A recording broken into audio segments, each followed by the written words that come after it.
Ripe Fruit is a nonprofit education initiative dedicated to identifying and strengthening innate skills as they appear along the spectrum of ways we think and learn. Our mission is to infuse mainstream learning with enhanced curriculum, customized lesson plans, and demonstrated creative systems. We aim to foster comprehensive learning, enthusiasm, and confidence for all students. The DEIN Talks serves as a conduit, think tank, and intensive to discuss how to identify and support unique learning styles. All systems are go. The DEIN Talks starts now.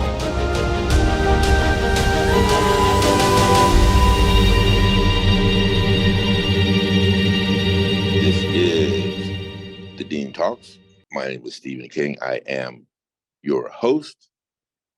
Immigrants, transplants, children of military, migrants, expats, principles of diversity and rich cultural texture are as core to our national legacy as it is for communities around the globe. Our modern times see first and second generation immigrants finding community across cultures by choice or by force. This is either aided or hindered by masking and code switching, but no matter what, our journey into celebrating diversity is guided by an appreciation for other stories. While some stories have special needs when it comes to learning that sometimes include language barriers, let's explore the human nature to migrate, and thus a perpetual state of immigration and its impact on our mental models. How can we better support migrants, children of the military, and transplants? Let's explore the role of gentrification and integration. Welcome to Born to Wander, the immigrant edition of the DEIN Talks. The views expressed do not necessarily reflect the views of hosts, sponsors, or Ripe Fruit Foundation. This information is not intended to replace therapeutic or medical advice. This session is being recorded and will be live on Facebook. Today, we're joined, as usual, by a groundbreaking panel.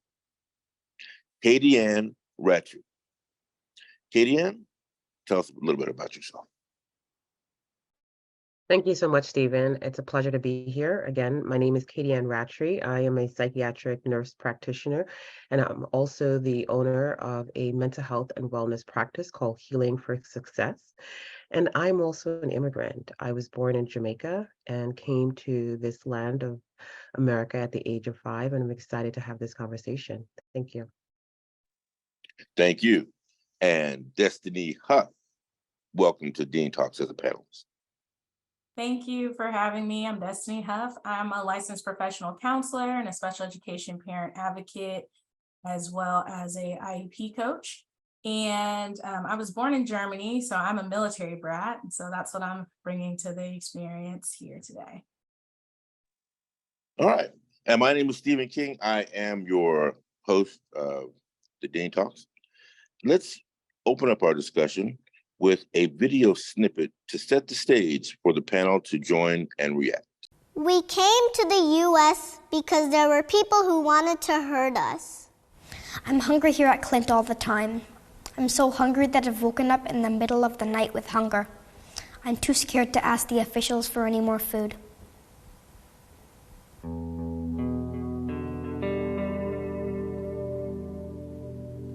There isn't water or soap to wash our hands after we use the bathroom. We have to ask for toilet paper if we want any. My sister and I hold a blanket up for one another so no one can see us go to the bathroom. I am 5 years old. I am from Honduras. I am 7 years old. I am from El Salvador. I was born in El Salvador. I traveled to the U.S. in New Jersey. We entered the U.S. by crossing the Rio Grande River on a raft that started to sink. I got wet, but no one takes care of me there. I was wet when I got here and was placed in a cage without being given my right. Asian separated me from my dad. I have not seen my father again. I was wet when I got here and was placed in the cage without being given dry clothes. It is so cold. I was shaking so hard. I'm the third teenage girl who has tried to take care of this little 2-year-old boy. I feed him and give him water. I also take care of another little kid. She calls me Mama. She is 6 years old. That video kind of sets the stage for us to get started. And we're going to start by engaging our panel. So question one for our panel is: the tendency to wander, explore, migrate is the story of human nature. This has not always been under ideal circumstances and sometimes by force. What, if any, is the impact of the motivator for the migration on how well the immigrant acclimates? Katie Ann? Thank you. So I guess I'll start by just sharing a little bit about my story as it relates to this question. My family made a decision to come to America from Jamaica because we were very poor. There weren't opportunities. The children didn't go to school for free. They had to pay.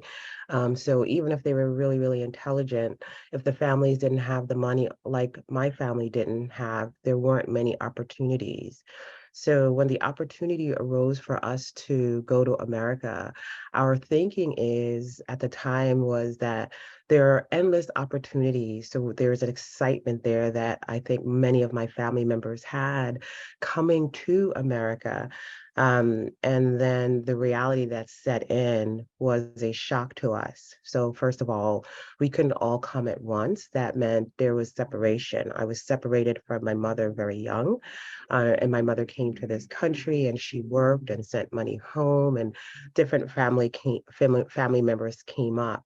So the adjustment to get acclimated was really different. So the thought process is there are no opportunities here in Jamaica, and America is the land of the free, and there's endless opportunities. And when we get here, one, being an immigrant is not always appreciated. You see the difference. People look like you, that look differently than you. They eat differently. They sound different. So many of my family members started feeling subconscious and not enough. Not knowing how to access the resources, because the resources that they had in America wasn't the same. So what you don't know, you don't know.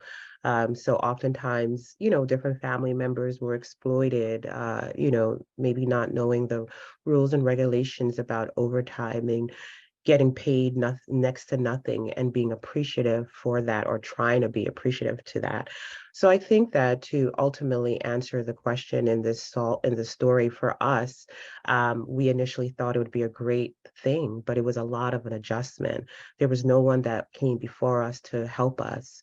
There were no, we didn't know where to go for resources. So there were a lot of trials and errors in the process, and just missing the land that you grew up in, not being able to, see your culture reflected in the new country. And in some cases, I know for myself, just feeling ashamed of my accent, ashamed of my food, ashamed of being Jamaican. So I think those all impacted mine and my family and many other people's ability to acclimate. Okay. That was insightful and very, very personal, and also very relevant. And I think that your statement can certainly be applied to the condition of others, not just obviously from Jamaica. And I'm going to weigh in on that after we hear from our next panelist. So again, my experience is different in that, I was born in Germany, and it was due to being a military brat, my father being in the military, and both of my parents are Black. But I would say, to piggyback off what Katie Ann was saying, being in Germany, my father was stationed over there 5 times. And so what we kind of came across when we stepped outside of our small military culture, right, was that we were Black, but there was frustration from German and European families on Black soldiers taking their daughters, right? They get married and they relocate to the United States, as well as a fascination. And I don't know if everyone's familiar with this history. There was a period of time where Black babies were kind of going missing. And it was due to the fact that they were so fascinated by Black children, they were actually like taking them and trying to raise them as their own. So there was this, I'm laughing because it's just like, wow, that's crazy to me. But there was that disconnect. And then on the other side of that, there is a battle, you know, again, being in Germany, right? You can go get in your car and drive right across the border into other countries. So there is this disconnect, not just with Germans, but there was a ongoing kind of battle essentially between Africans and other ethnicities. And so to them, we're not Black, we're African, and we're, you know, and I think if you're a member of the Black community, we're not going to get into that conversation right now, but that was kind of the perception. So we kind of dealt with our own batches of, you know, kind of racism in that extent of, you know, them seeing, again, as we have all kind of talked about, seeing everyone as one thing, right? So a Black person is a Black person. Not necessarily doing that dissection of, you know, if someone says African-American or Jamaican or, you know, African, you know, and then even that, you know, you break that down and you have individuals that they have their different tribes from Africa, you know, so it's all that different dichotomy. So that was something that we did come across being overseas, being in a foreign country, and something we had to be aware of when we were traveling into other countries, because as military, we had the pass and the ability, they would set up tours for us to go to other countries. And so it was different for us in comparison to our white counterparts when it came to traveling and what safety looked like. All right, there. Again, thank you. So I wanted to bring something up before we move along here, and that is, what is the you know, some of the infrastructure of the United States versus other countries, and how that impacts the immigrant. This country, and I conducted an interview with someone in preparation for this Dean Talks. That's where my source comes from. So in South America, for example, and you know, we know what's going on at the border.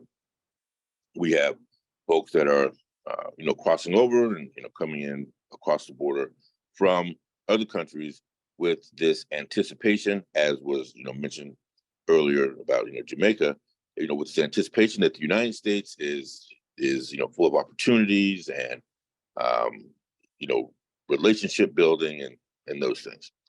And what was brought to my attention was, if you're in a quote unquote third world country, for example, your cultural code switching and the way that you interact is based on survival. There is no infrastructure of 911. There is no infrastructure of all of these nonprofits that can help various groups based on cultural reasons. That doesn't exist. So when people come here from those countries and they see that the United States is based in a sense on drama, it's not based necessarily on survival. So they are not used to seeing that dramatic aspect of the United States. For example, if you're in a third world country, there is no 911. If you're here in the United States, no matter where you are, you can dial 911, and that's all you have to do, and someone will come to save your life. So I just thought that it was so interesting that you know, folks were coming over here from a survival-based existence into what was perceived as a drama-based existence here in the United States. And I just wanted to see if the panel wanted to comment on that before we move on. Well, I'll say this. I definitely think that, speaking from a Caribbean perspective, my experience is that Jamaicans, along with many Caribbeans, tend to be very prideful. So one thing that I did observe is that at times, even when there were access to care, there was shame around that for accessing it, like, oh, I don't need that, or I won't take that.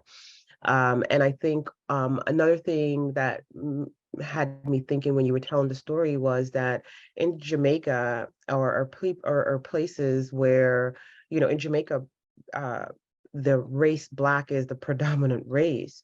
So there was not that obvious racism. Well, racism in the way that we experience it in America is very different. It was really connected to your socioeconomic status. We're here in America, we were judged based upon our socioeconomic status, and our race, so I definitely saw that factor. I'm not sure about the infrastructure. I do believe that there is 911 or the equivalent of 911 in Jamaica, but I agree that the robustness of the resources is not the same. There is not an equivalent 311 for broken potholes. So I definitely think that plays a factor in many different ways. So yeah, a very interesting thought. Okay. Well, Destiny, did you want to say anything? I mean, I think she covered it. She covered it really well. And I think when, thinking about going and residing in a foreign country myself, I have that perspective as well of having to learn that system, but also speaking to that pride and just making that adjustment. And so that's kind of what it was like for us, because I think when you're military and you go overseas, right, there's this perception, well, you're going to live on a military base. Well, yes, we did, not all do, but you still have to go on what we call in Germany, the economy, right? And so you have to adjust to how they do things, their structure, all of those dynamics. And so it's the same, I would imagine when someone immigrates to the United States, it's an adjustment in learning and recognizing, okay, what you do and don't have, and how to perceive that. And speaking to the Jamaican pride, I think, Black and brown, we just have a pride of our own. It's like we feel the need to show that we can do and be like everyone else, and we don't need. And I think that's the kind of thing that sometimes is a hindrance to us when it comes to not accessing the things that we maybe could to help us, thrive. So I appreciate Katie Ann saying that, because I think that's accurate across that Black and brown spectrum. Thank you. You are listening to the Dean Talks. This session is Born to Wander. My name is Stephen King. I am the host, and I want to remind you that information about this Dean Talk and other Dean Talks can always be found at ripefruit.org. Let's continue. We have another video to watch as we continue exploring the Born to Wander concept.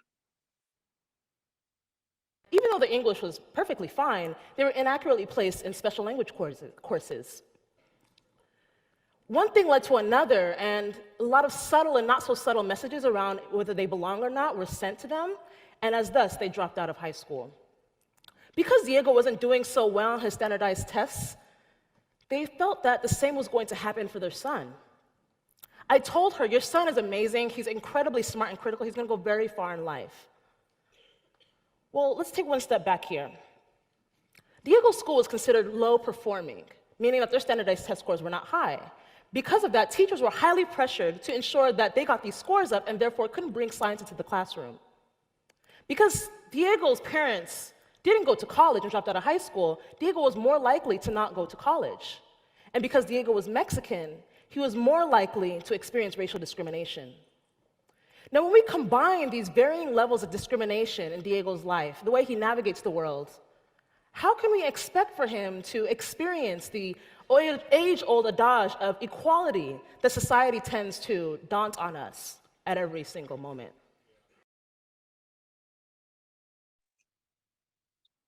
Now, when a student has layered challenges, an example would be ADHD, English as a second language, a new student, as well as dyslexia, for example. How do you support that student? How does it present in a learning environment? Destiny? So I know that whenever I used to see my soon-to-be peers come in when I was new, to a school, and then they would come in and they were new and they were from, again, I went to different locations in the United States. We were stationed in different states, but I can think of two distinct experiences being stationed overseas and being stationed in Texas. So we were stationed in Texas.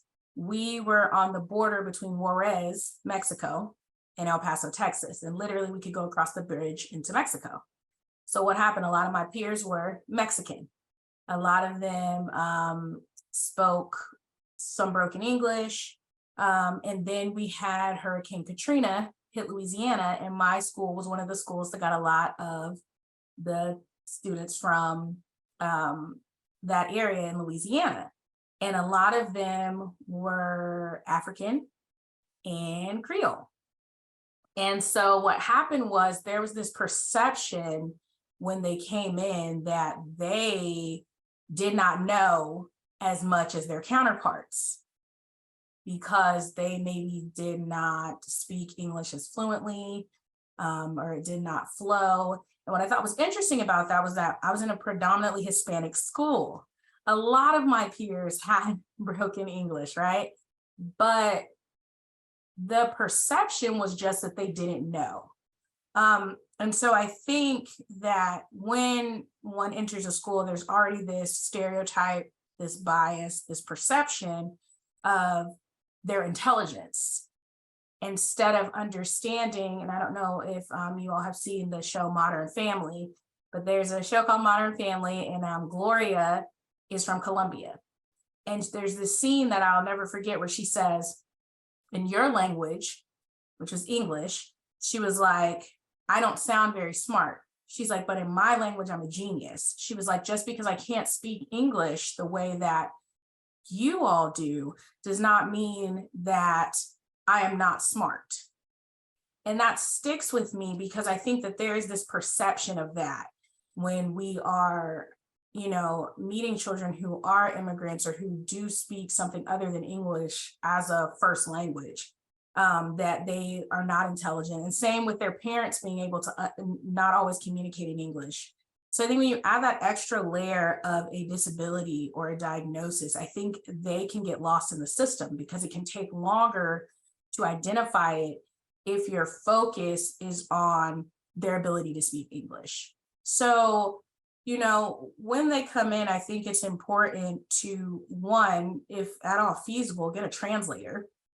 I mean, that's the biggest thing I can recommend. If there is, and again, if we're talking about ESL, a lot of times we're talking about Spanish, getting a translator, but also seeking out resources, because a lot of times there are other individuals in the community. I mean, I know that I have met many Jamaicans, and it's like, but we have to reach out and see who's in that community that can come in and support them, because a lot of times they're new and they don't know those supports. Once you can find someone that can communicate and have that understanding and connection in that way, then you can start looking at testing and you can start looking at figuring out if there is a disconnect and them not knowing the material. But also you have to look at what curriculum they came from. Katie Ann mentioned something very important. You had to pay for school. So if you were too poor to pay for school and then you come to the United States, and a lot of times in a lot of places, kindergarten is not required. Within the past year or two, it's just now become required in a lot of states, right? So let's say you come, you're told this isn't required, you don't put your child in, so your child starts off in first grade, which in a lot of states is required. Now they're going from maybe possibly no curriculum from where they came from to going to first grade. They're not going to be on track with their peers. They have never had formal schooling.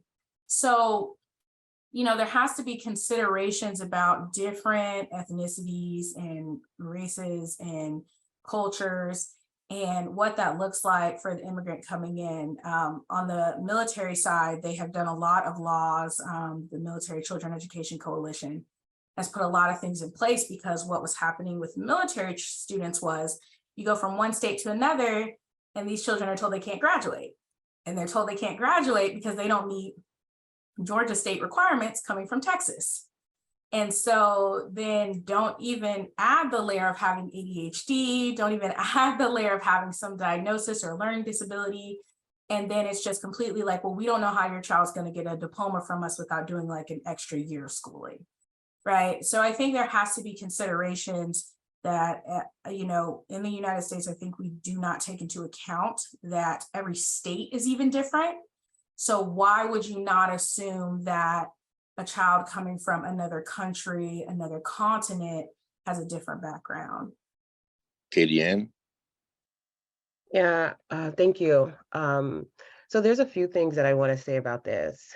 And it's a little bit layered. So the first thing I want to do is kind of just redefine the definition of education. I think from the Western culture, you know, I've never been a fan of the way they define education. It's really based upon standardized tests. It's based upon how well you perform. And I think education is so much richer than that. And when you put people in that kind of box, you know, you miss a lot. So I want to say that I did not get educated in Jamaica, and I think that was one of my biggest mistakes. My cousin, who was a year older than me, was educated in Jamaica. And this is something that I saw not just with my cousin, but with other family members and other people that came from other countries. I lived in a very Caribbean area, so I could speak mostly on them being Caribbean, but I imagine it's the same in other countries, but they were typically way ahead. In America, we have this idea that we are so much smarter than these third world countries, and it's not the case. My cousin was way advanced. What she was learning when we got to kindergarten and first grade, you know, she had already learned those things. Similarly, when I got acclimated and America became my culture, my country, you know, we would have people that came up from Jamaica that were in my class, and they always got held back, but they were always the smartest kids, and 9 out of 10 times they were skipped 2 grades ahead. These are third world country students that were so much more advanced than the American students. So I think that's really important. Secondly, I, as an adult, had taught English in Honduras, Ocotepeque. And I think I had that arrogance that, you know, I'm coming in here to help these people be so much more intelligent. And I got a rude awakening and saw how brilliant they were and how different the education was. We, as teachers, were not encouraged to uh, give students information. It was very interactive. When we were learning fraction, I brought in fruits, and kids really saw that. So I definitely will say that these kids that I was teaching was in second grade, but I really think they were getting middle school education. They were just so much more advanced. So I definitely think that we have to rethink the arrogance that we have about our abilities and status when it comes to being educated, and also redefining that, because, you know, there are things that my family that might have not been the most educated advantages that they had. You know, there was structure. So, you know, the oldest had to be responsible for 7 others. That takes a part of your brain to be able to organize that. And the reason that we educate people is so that they can use their brain in the real world, not just to memorize and get good grades. So that there are skills and things that are happening in these so-called third world countries that will be advantageous, and it might not be able to be captured on a standardized test. And I think that there's an arrogance that may be developed, that there may not be as smart. And I think Destiny brought in the part about language. Again, most of the students, in my experience, were were English speakers, because they were from Caribbean cultures, so they spoke English. But again, from my own experience, as I got older, people that did come from other countries that didn't speak English, the consistent thing that you would see was their math and science grades would be very high until math was more, when reading was more incorporated with that. So I think that there are things that can be done, like putting kids in the appropriate skills for the math and science, and helping them with the underlying issue, which is the English and not the intelligence. Interesting. And again, I guess just to listen to what you said and, you know, apply it to my experiences that I've observed, math is a universal language. Math is not restrained by dialect, and math is you know, kind of the cornerstone of how business operates. So the interesting thing, I think, is, from your observation and from mine as well, I do see that universal language of math that is kind of very, crystallized information is held on to, I think, in countries where we don't have that, I guess what I'm going to call that infrastructure that allows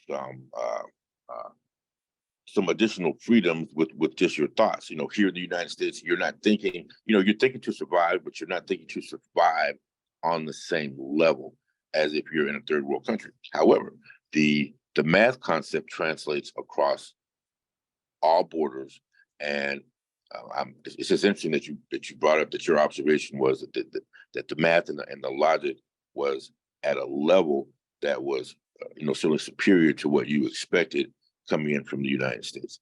And that's why we're having this conversation. And I also want to remind you that we do have the technology so that we can translate, which would be, for example, Google Translate. Now, I do know that Google Translate is going to lose some of its impact, or the translation is going to lose some of its impact when it comes to how things may be written and translated, for others to understand.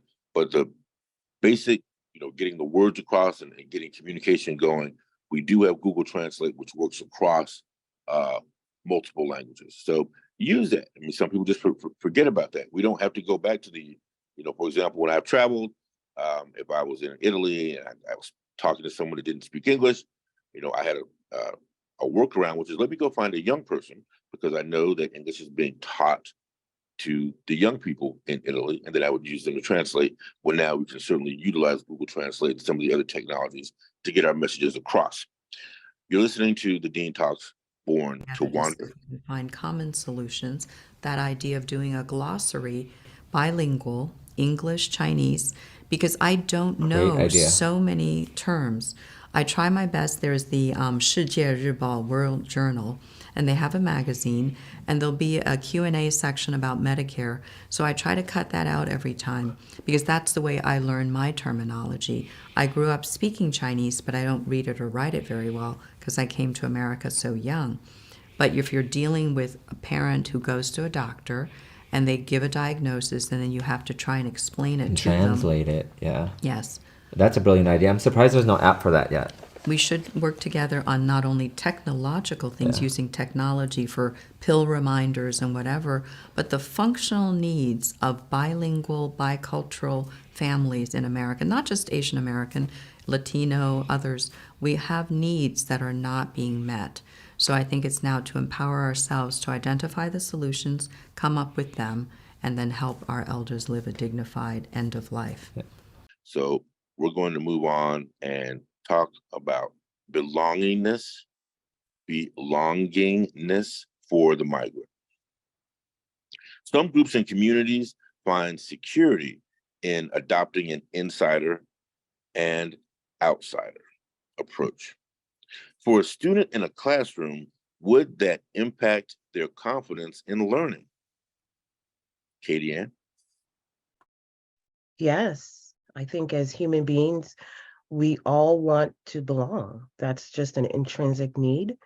And I definitely think that if you're coming from a culture where you don't speak the language, and also even if you do speak the language and have an accent, you're not always able to pick up on the subtleties. I just remember that there were things that I just didn't get, because I wasn't American, and that impacts your ability to form a bond.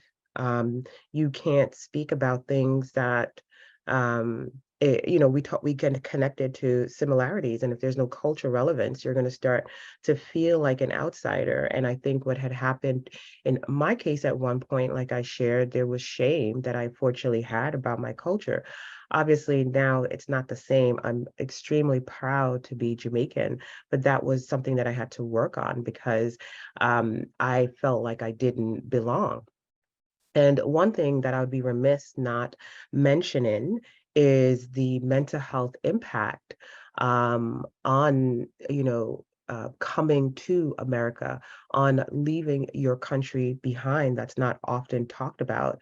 I just remember growing up hearing assimilating, the idea was to get us to assimilate, and this is something that I heard even after I've been here for a long time, and it was well meant that the goal of the Americans was to help me get assimilated, but that translated into my interpretation of abandoning anything that was not American, abandoning the music and the food, that's what assimilating meant.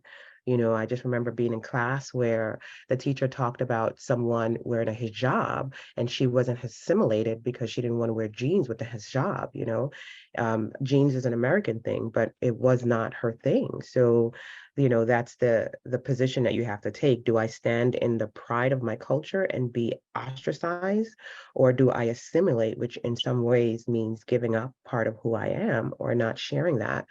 And I think that does affect our sense of our esteem, our self of who we are. No matter how well adjusted people think we are on the outside, how does that impact us?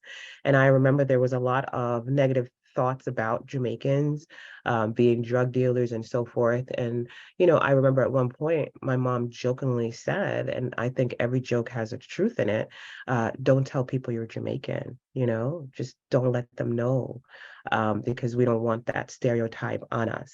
And I really felt there was truth to that. She didn't want people to know who we were, and there's shame in that. So that you start questioning, am I someone to be ashamed of? And that affects your esteem, and so forth.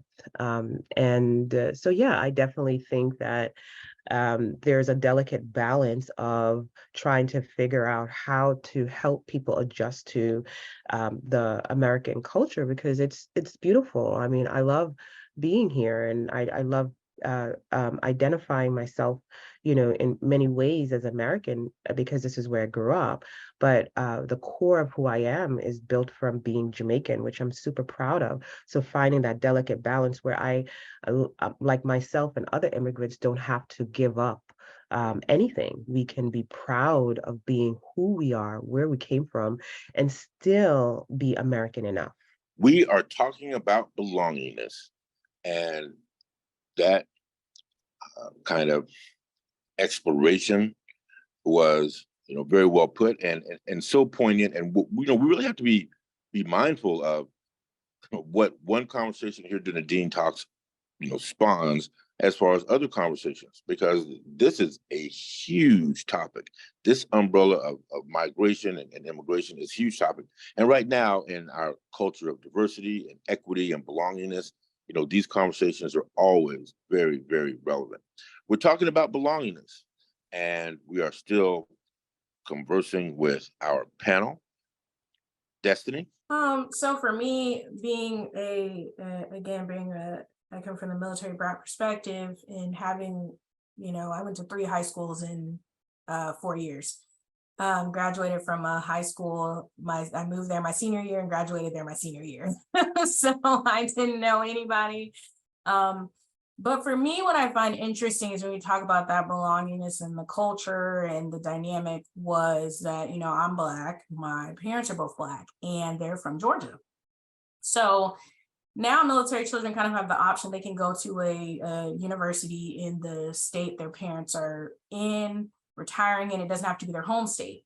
Back when I went to school, we could get in-state tuition at our parents' home state, their home state of record, if we were military children. So I went back to Georgia. The thing that I came across was I went to Georgia Southern, and a lot of my peers were from the Atlanta area or the Savannah area. And I had not ever lived in Georgia before. So for me, it was the Black culture, right, that I did not grow up around, the Black movies, the Black music, because I spent more time, again, like I said, my dad was stationed in Germany 5 times. I lived there 4 times. Then we lived in Virginia Beach. Then we lived in Fort Bliss, Texas. Then we lived in Kentucky twice. You see what I mean? So I was exposed to almost on the opposite side, I was exposed to Jamaican culture, and I was exposed to Haitian culture, and I was exposed to African culture, and I was exposed to being around Spanish individuals, Italians, Mexicans. I have that exposure. And what I realized was, aside from summer visits with family, I had not necessarily had the Black exposure. And so coming into that and being there for 4 years, there was a lot of things I didn't know. And there was a lot of like, but you're Black, but you're Black, but you're Black. And it was like, yes, I am Black, but I grew up in different states and different countries. And so a lot of my background was military culture. Like, that was my culture, was military culture. Don't get me wrong, I knew I was Black. My parents, they very much Black, okay? Like my grandparents.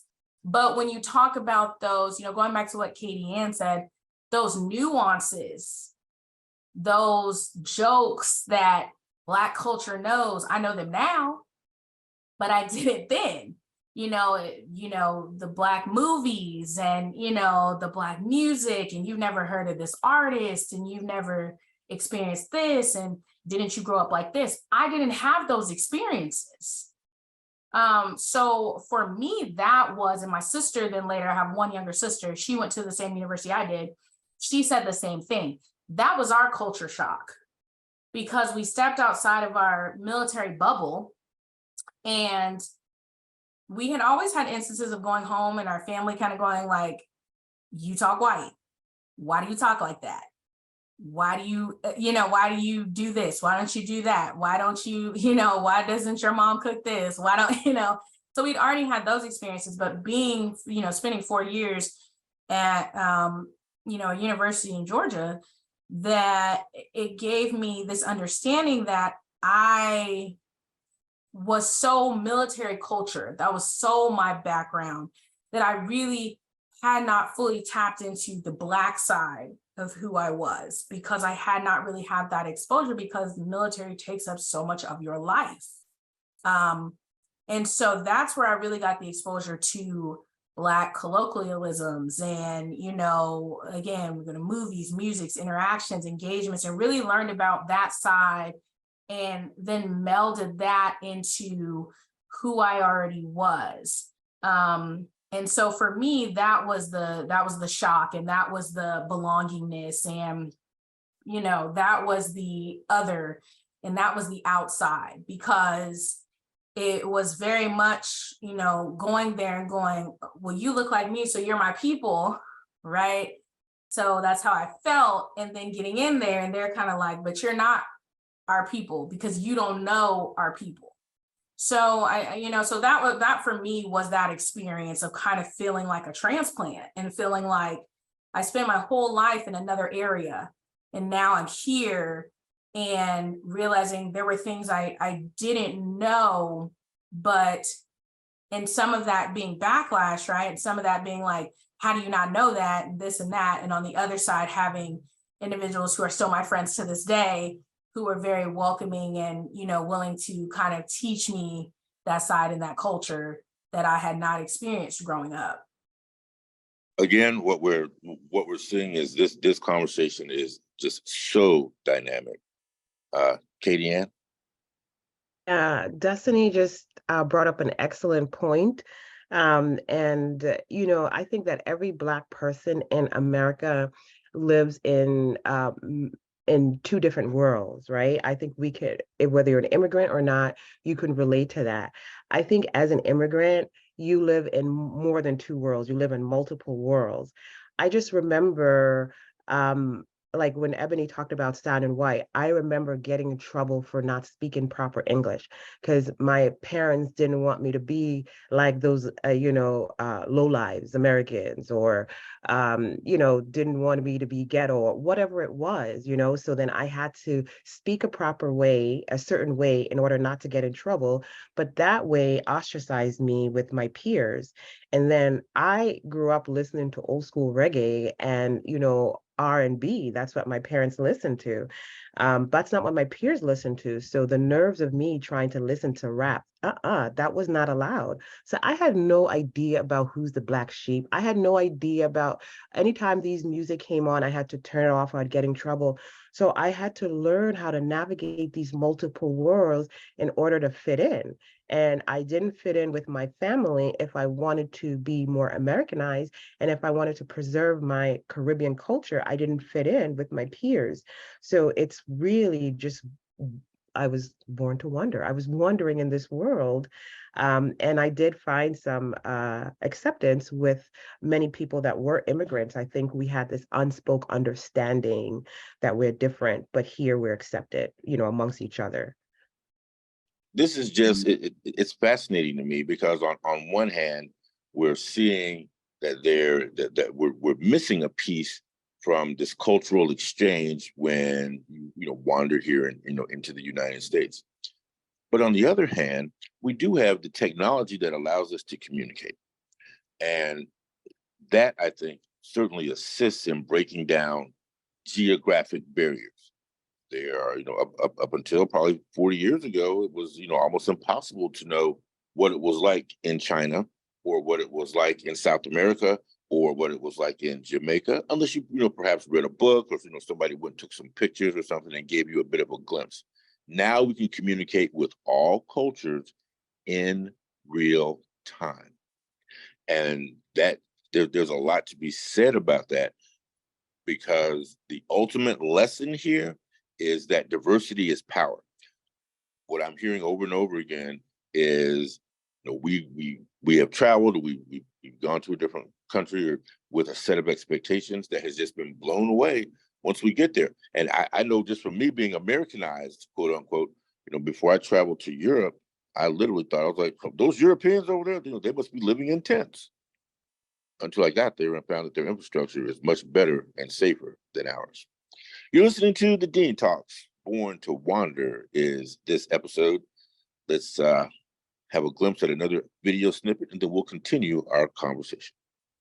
The taxes were really high there, but it all went to the good school systems. When my sister and I left, they sold the house, and I know it's hard for my sister because we can't really go back home in that sense. I'd say living in Echo Park my whole life, while I'm living there, I see it changing right before my eyes. Yeah. And it's this weird experience where you see the people you grew up with saying, oh, I can't afford this rent. I have to move over 30 miles away. And I think that's one major thing that gentrification does, and it really makes people lose their sense of belonging and community building, and to uproot people, Me being nomadic in nature, I'm a military kid. I've grown up in so many different places. It's not where I grew up, it's who was there. Most of my family has moved, and most of my friends have moved away from where I grew up in Michigan. Also, I kind of grew up in a very bad neighborhood. It wasn't the greatest. The high school that I went to wasn't the greatest. So it's hard when I go back there and then I see those things. I'm reminded of how I grew up. I totally hear that. And being from central Pennsylvania, and I never really felt like I belonged there from whenever I was very young, I feel like Pennsylvania made me, but LA really made me, I'm from there, but I feel like this is where I became who I am. There are things about the city that I love, I would not want to die anywhere else. But there are so many things that have changed in the city. So just imagine being 30 and seeing people that you grew up with not being able to afford an apartment on a street where the rent shouldn't be no more than $1,200.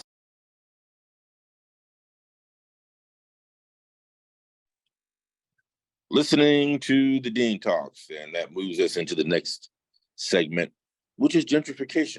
So gentrification basically is the displacement of a community, typically a poor or urban community, by a community that is more affluent, and how that impacts the community as a whole. So if we look at gentrification in this conversation, what is the impact of it on social dynamics in a school? Destiny? So I have many thoughts in regards to the gentrification, as well as that video that I just saw that you just put up there, which I think was a great video with the different dynamics. And first I want to start with the home piece. So it was mentioned about, going home and being home, and,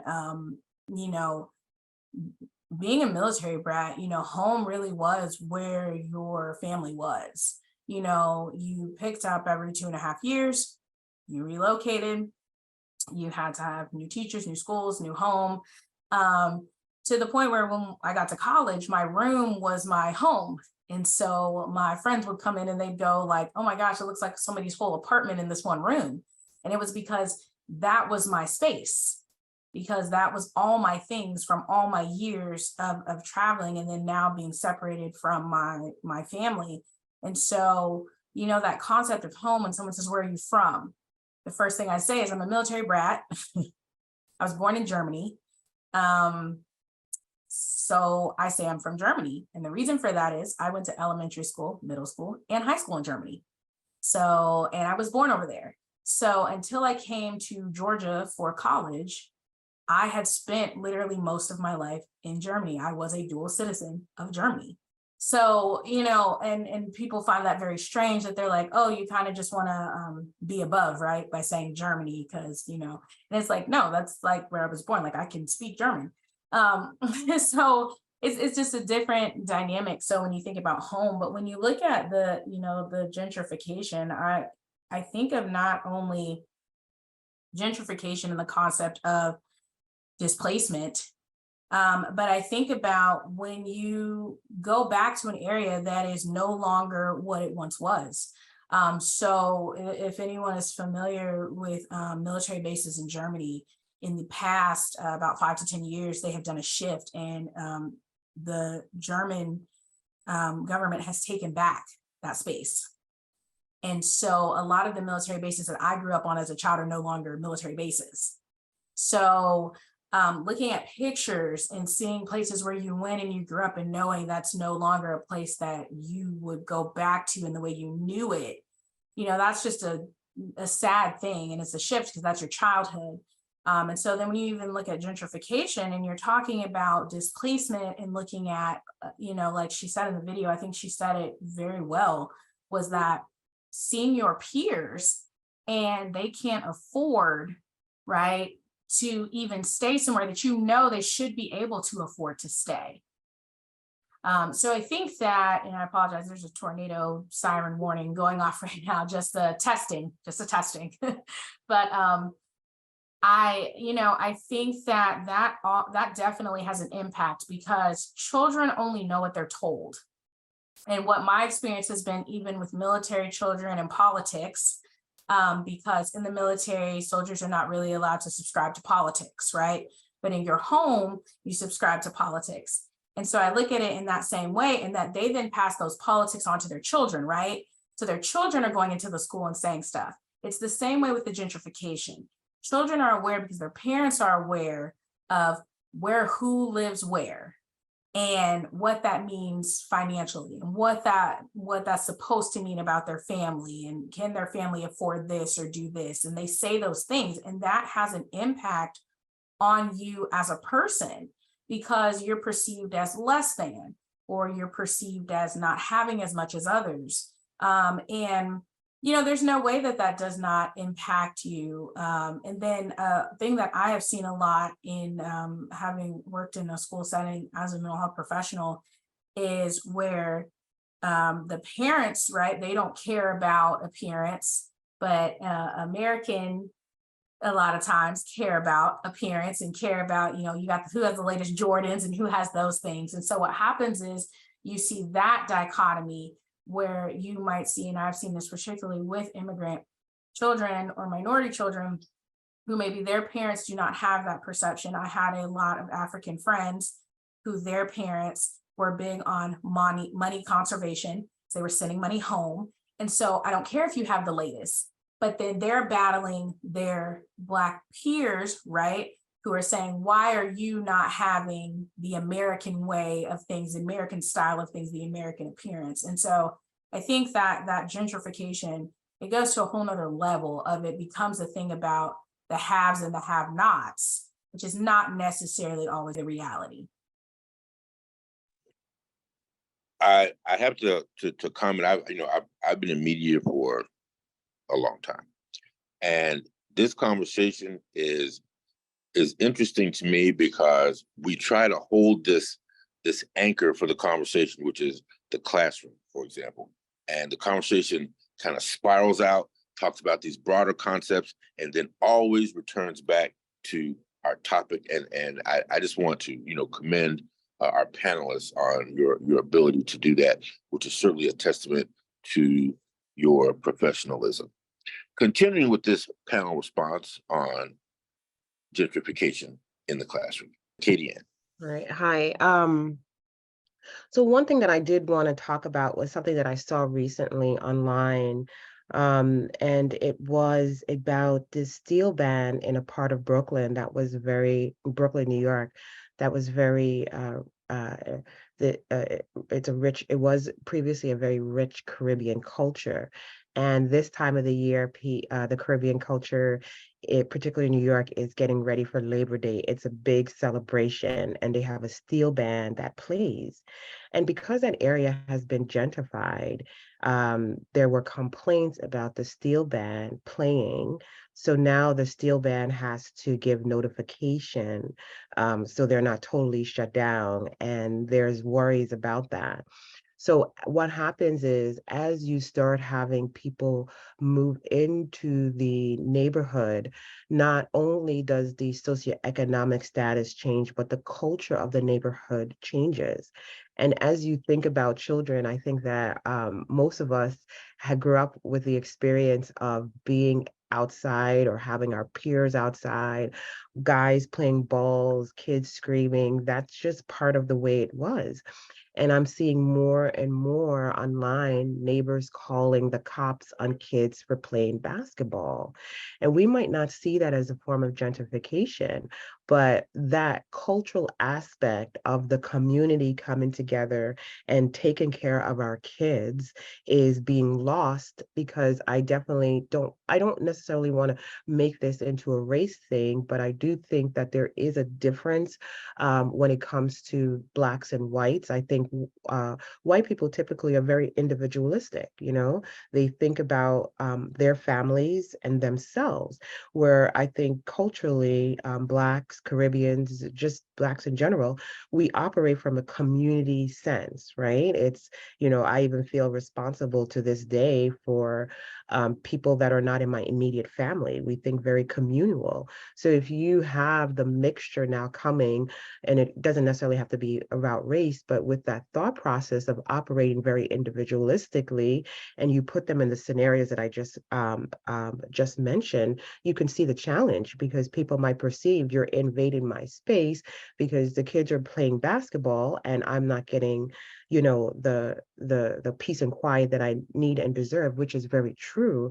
But then you have the cultural aspect where we're like, I do need that peace and quiet, but that's Ray Ray and the kids. They're part of our family, so I'll just ignore them, and go about my business. So I think that aspect is brought up a lot in gentrification, not only the price of affording the environment, but the culture of the community starts to change. And I think that impacts how our kids are treated and what they learn, what they learn as community now, like what their definition of community may look like.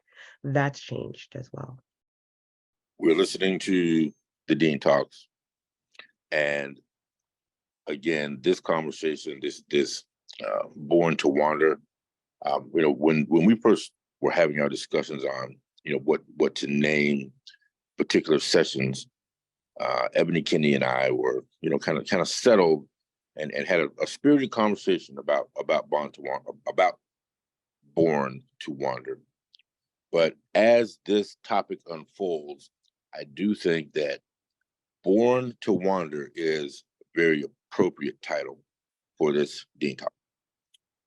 let's continue the Dean Talks with another video, and then our conversation will move on.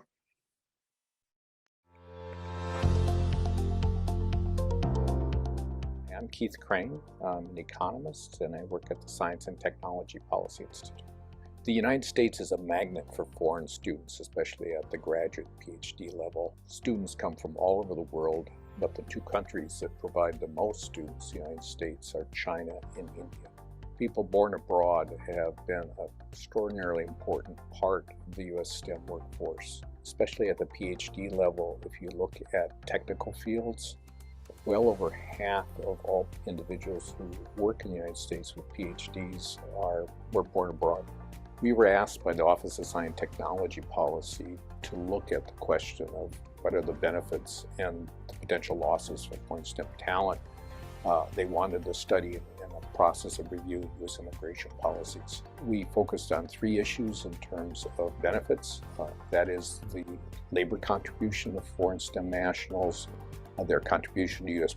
productivity, and their role as entrepreneurs. We were told by our sponsors that the study did have an impact in terms of U.S. policy on opening up more options for foreign STEM workers to come to the United States. This was one of my most interesting projects working at STIPI and IDA. It was very intellectually challenging to actually make the estimates, especially in terms of the loss side.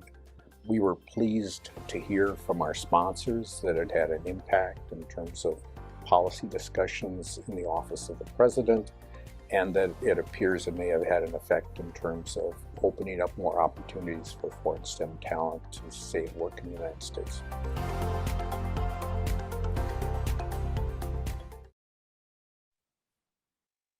And it's, as this conversation progresses, we're just seeing some of these cyclical topics, which is that STEM and math and science are, these are languages that cross borders, they cross cultures, and it's just interesting to see how this model is playing out. So how do we as a society build a definition of community that is wide enough to include everyone and the potential for the constant of change? This means building access into digital and real communities, evolved mental models, perspective-based history, and integrated but not appropriated traditions. Panel?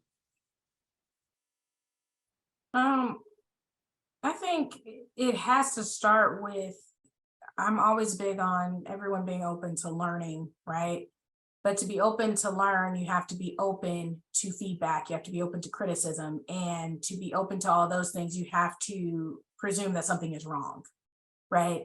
And so I think that in order to build this community that is very inclusive, we have to be open to learning from those from the community. We have to be open to learning from those with lived experience. And I say that because as an added layer to being a military brat, I'm currently a military spouse raising military brats. My husband's in the military. I'm a Black woman, right? I'm a mother, I'm a daughter, I'm a sister. I'm a mental health professional, right? But I'm also, I have a autistic son, and I am late diagnosed autistic and ADHD. And so what that has all brought to me when we look at this dynamic is that within each of those communities, I wear a different hat, right? I have a different role, I have a different perspective, but they all shape how I view things. They all shape my perception. But at the same time, I can't speak for everyone in those communities. I can't speak for every Black woman. I can't speak for every military spouse. I can't speak for every autistic and ADHD individual. And so it comes from allowing those who have lived it, those who have grown up in it. And it's going to be different for everyone, right? Because you have Katie Ann who says, at 5, I came over from Jamaica, right?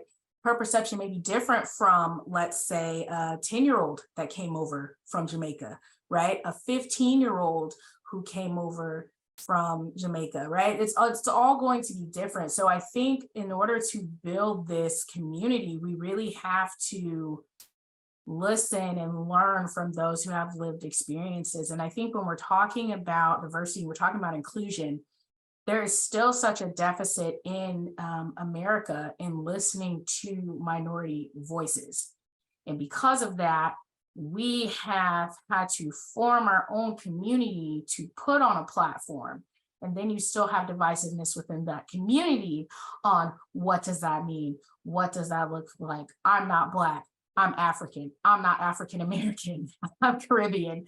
There's so much division. So I think that to build that community, again, you have to be open, you have to be willing to learn, you have to hear from all voices. You know, religion has been a heavy topic in, you know, the Black community for the past few years because of the shift in, you know, generations and their views on what that means and what does spirituality mean to someone versus being religious. And so I think we have to be just open to understanding that, but also allowing others to define themselves in the way in which they want to define themselves. Some people are comfortable being called African American. Some people are like, no, I'm Black, period. That's fine. I don't think that when we get into those type of titles, we really are getting into unnecessary nuance, right? Because at the end of the day, in American culture, a person, a brown-skinned person and a black-skinned person is a black-skinned person and a brown-skinned person. That's how you're going to be perceived. So yeah, I just think, you know, again, and I repeated it, but like being open and willing to learn and being receptive and understanding that my experience is different from Katie Ann's experience, but willing to listen to her experience and understand how that might impact, because I am a mental health professional as well, right? So how that might impact a client that I have. And I've had Jamaican and African clients, and I've had Indian clients. And so I always listen to try and understand their perception before I place my, you know, view on how to help them handle a situation, because that culture and that dynamic is different. And so you have to respect that. And one of the things about the Dean Talks and the impact of our panels on me and on Ripe Fruit is, you know, as you were talking, what I'm getting out of this is that there's a possibility that we're missing cultural stories. And I think that it's much easier to capture cultural stories now with technology. All it takes is a cell phone and press record and go and speak to, you know, who you need to talk to and get their life experience. And I certainly I'm going to put a pin in that idea and see what kind of initiative we can move forward with, just to try to capture some of these stories from these generations before they're dead and gone. And we have the technology to certainly do that. Continuing, Katie Ann? Yeah.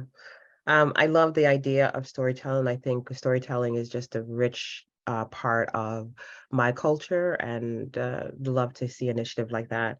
So I think that my response to the question is ultimately, what can we do? How do we move forward? I think that in this conversation, we're seeing that nothing is separate. Everything builds upon everything.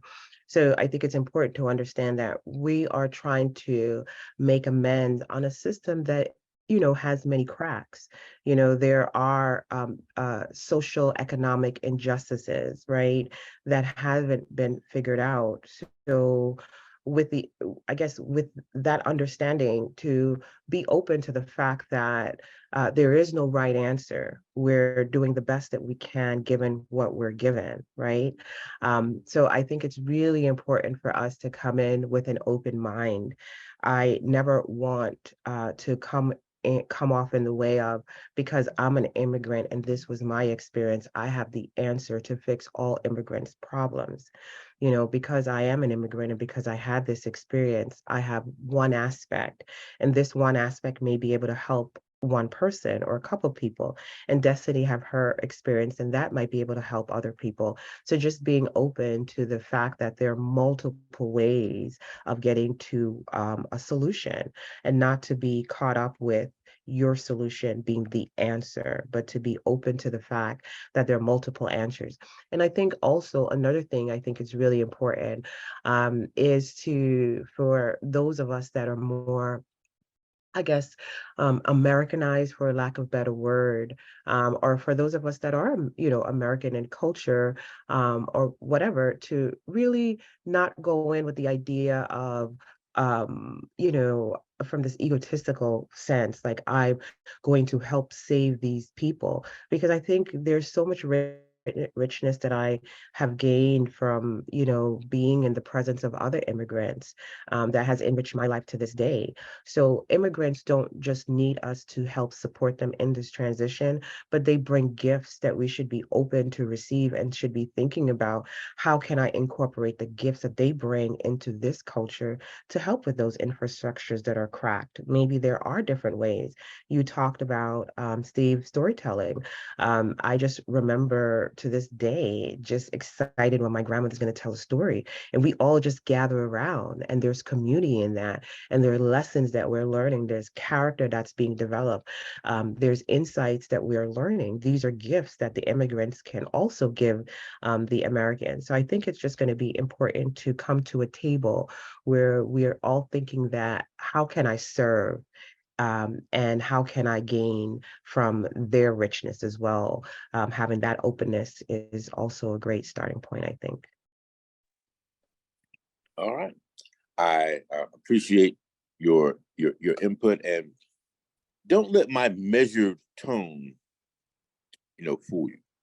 The reason that I speak like this is because it's a little challenging sometimes to think on the fly and speak, and so I have to kind of slow one of those down, which is the speaking, in order for me to really think, because this topic is just so dynamic. So with that said, we are going to now move into our poetry section, and this section is curated by an award-winning poet and Ripe Fruit team member, Olivia Adams. Okay, and then we church when I'm now what to say. Hey, now make it me say money now what to say, and then we church mo. I can't focus on you ever become hard, and then me say mo what to say. Now go for no brother Jamo now there.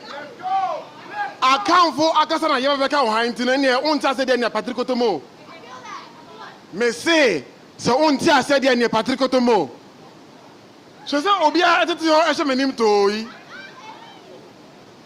It's been less than a minute and you already seem so lost.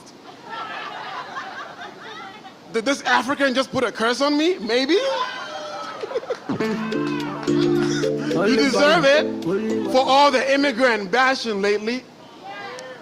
I speak in a tongue twisted in the language of my ancestors, and you sit there confused, trying to make sense of all this, whatever it is you're feeling. Know that this is customary for us, foreigners, striving to fit in your soil, but here on this stage, I manufacture a territory all my own. All gold coated on this side of the coast. If you don't understand, I suggest you go back to where you came from.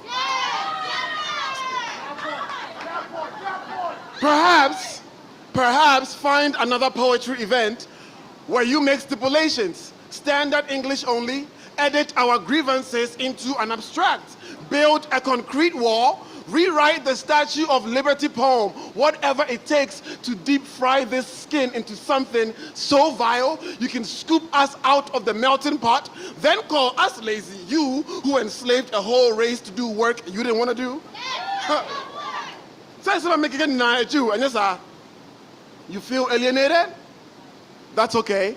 I won't call you alien or illegal because your ears feel foreign in my native tongue. You came here to escape. I know all too well what it's like to enter a new home with more baggage than luggage and still be expected to triumph, smile, laugh along to the humor you find in our torment. Say, it's just jokes. Was it a joke to work harder than anyone on the block and still be denied? deemed inadequate?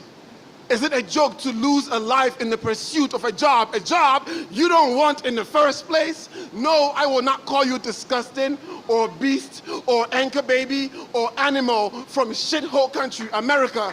When you come to our countries, step foot onto my homeland, Ghana, we baptize you in Lake Volta, your blemish covered in kente cloth. We feed you fufune and katinkwine so you can finally get a glimpse of what it means to be full of kinship and royalty, and somehow you don't know how to return the favor except return our bodies back on fire. You see, obi in fansa and to obi enumu na umpai netifi. If you can't fathom the language I speak, maybe that is the point. Perhaps take a few steps back.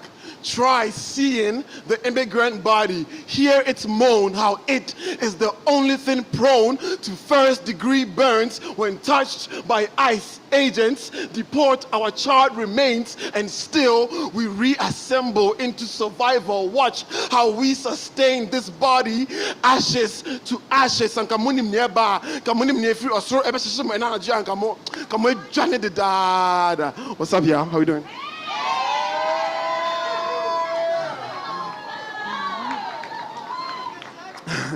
Yo!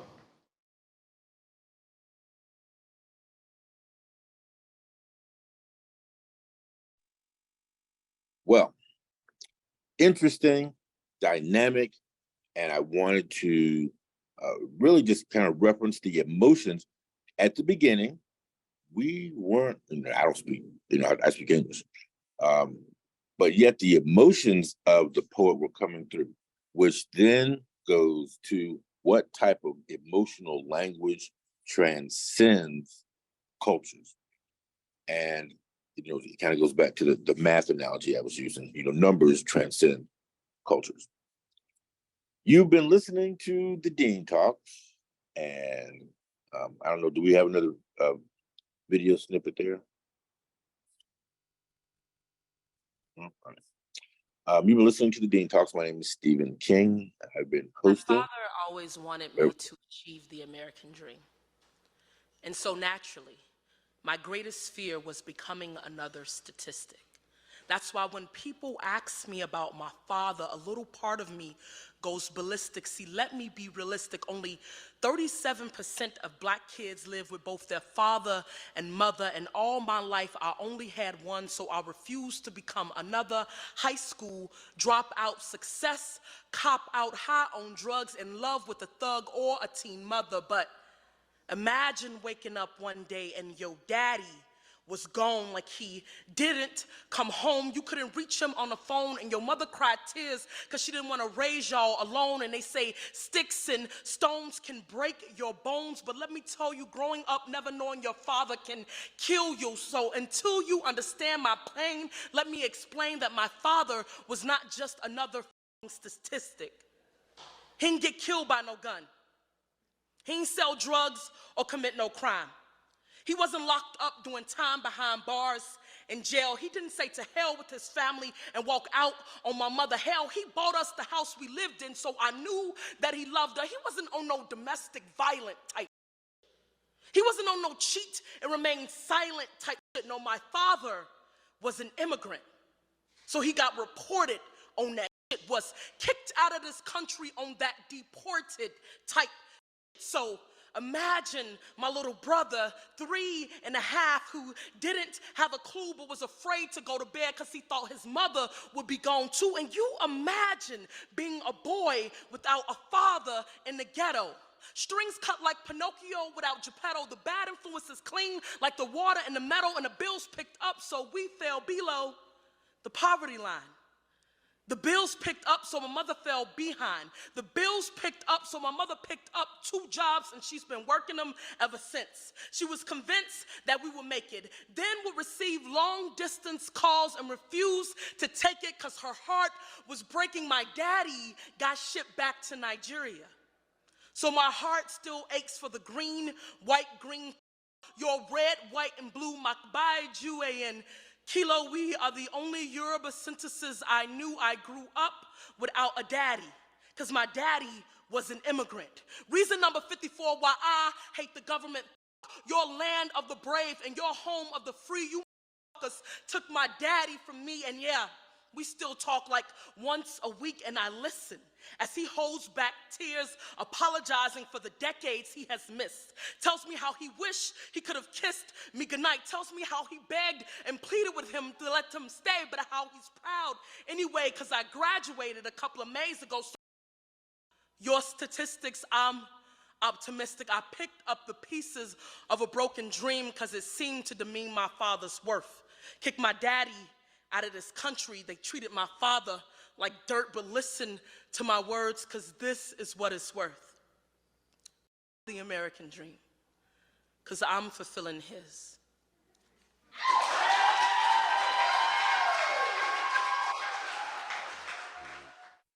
Okay, the emotions from that, and especially when we have the type of insight that we have into what that poet just said, it's just riveting, and it's hard to listen to the truth sometimes, but the truth will set you free.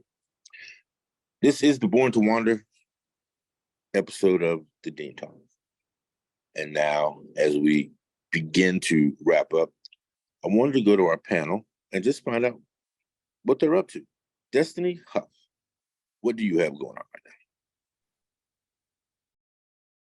So right now I am focused on educating as many families as I can on special education, autism, ADHD, and mental health in the school setting. That's really been my approach. I have an upcoming lunch and learn where I'm talking to families about accommodations and modifications in relation to the IEP, so individualized education program. But really just fusing my, 15-year passion of mental health into that special education setting and trying to reach as many families and parents and, especially in the Black community about special education and advocating for their babies in the school setting. But also educating those teachers and administrators on what mental health looks like in the school setting, so that our particularly, any children, but that our Black and brown children can stop being labeled with things like oppositional defiant disorder and, them not understanding how autism presents in the school setting and not being able to give them support. So that's really what I'm doing right now. And I didn't mention it previously, but I own a mental health agency, HRG Counseling and Supervision. And also my special education advocacy business is Destiny Huff Consulting, which I will be putting in the chat. So thank you for having me. And thank you for joining DEIN Talks. Katie Ann, what is going on with you? So again, thank you again for having me here. I think this is a great conversation. Again, I'm Katie Ann Rattry, the owner of Healing for Success, www.IamHealingForSuccess. It's a mental health and wellness practice, and I offer medication management and therapy. My areas of expertise is ADHD and trauma, and I define trauma more so as not what happened to you, but what happened in you, giving people the opportunity to honor and respect anything that has had an impact on them. My business also has a wellness component, which we will be incorporating medical weight loss with EMDR, which is a trauma type of work. So really helping people get to the core of what are they hungry for, not just about losing the weight of the pounds, but losing the emotional weight of what has added to the emotional pain and therefore the physical weight. So that's something that I'm really excited to be having come out soon. So it is going to be very exciting. So that's what I'm having. And you can follow me on IG or my website. Again, it's I Am Healing for Success. And I'll also put that in the chat. Thank you. Thank you again. And I want to thank Destiny. I want to thank Katie, Ann, and I now want to go into the person who's kind of behind the scenes at Ripe Fruit and does come forward if needed. And this is one of those times where we get our kind of big hits and takeaways from our very own Ebony Kinney, the founder of Ripe Fruit. Ebony. Thanks, Steve. And I want to give a big thank you to Destiny and Katie Ann. This conversation would not have happened without you, and just the nuance and the level of detail we've been able to give people. I mean, I'm blown away. Tears came to my eyes at least twice. So some of the big hits for me, I think some of the sub conversations we were having were around privilege, and that there's a benefit, sort of people having this benefit of someone came before and made room for them. And that's a privilege that if you have it, you can stand in, and a way that we can understand people who are newly coming or transplanting, kind of a framing that they may not have. I think that's the early point Katie Ann brought out. The culture, even within the race and its impact on belongingness, kind of the culture shock, even within a race, and feeling like a transplant, even within, you should be able to go across state lines and be around what you may consider your people, your community, and have nothing but welcomeness. And when you deny people that welcomeness, that's a privilege that you're standing in, and a way for you to check your privilege, like everyone is kind of checking their privilege right now. Thinking that we don't have to listen to lived experiences, I think, is the reason why we've kind of gotten out of listening to history and lesson, I'm going to say curriculum that isn't holistic. It's just one person's view of history. So I think we have to look at the privilege of only that we have of just only listening to one person's story. There's some big takeaways. I'm not going to be able to get through all of it because we're at time. So I want to put a link in the chat. But some of the things that stood out to me the most was how people who have come from other countries have performed highly in math and science until it becomes more English-based. And we know what that is when there's a storytelling aspect, and you have to listen carefully to the question because the nuance is in the particular wording of the question. And that's how we begin to see some rates drop. For me, that was a really big eye-opening moment. And these thoughts like, am I American enough? And sub-context that we have around grief. We talked about grief, we talked about equity, and how there's an equity in being the oldest kid and having run of a household. And that's something you can take into any workplace. There's an equity of storytelling, an equity of how to be more money conscious. You know, as a community, we're trying to get tuned into wealth and wealth consciousness, but the first piece of that is checking our spending, right? So let's look at the people who have innate skills and bring them forward for the voice that they have. And I have a whole list of what teachers may want to keep in mind in the classroom. So I'm going to put that link in the chat. I'm also going to launch a poll that we do that's just cumulative. We've been putting it out for every single session. I want to thank our speakers. I want to thank everyone who attended and listens to this, you know, into eternity. And I hope that it can just continue to enlighten and unfold for us. Steve, back over to you. All right. Thank you, Ebony Kinney. And again, you know, some of the initiatives that you undertake that go unspoken are, you know, just a big foundation for us to stand on so we can move forward. I want to thank all the panelists, our co-hosts, our engineers, and the audience, both ones that have participated today, as well as the ones that will be watching the Dean Talks moving forward. Dean Talks are available at ripefruit.org, ripefruit.org. So please visit the website for details and exact dates. Make sure to follow us on Facebook and Instagram. Just search for Ripe Fruit Creator.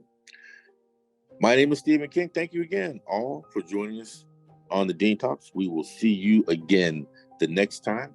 Check ripefruit.org for your updates and have a wonderful day.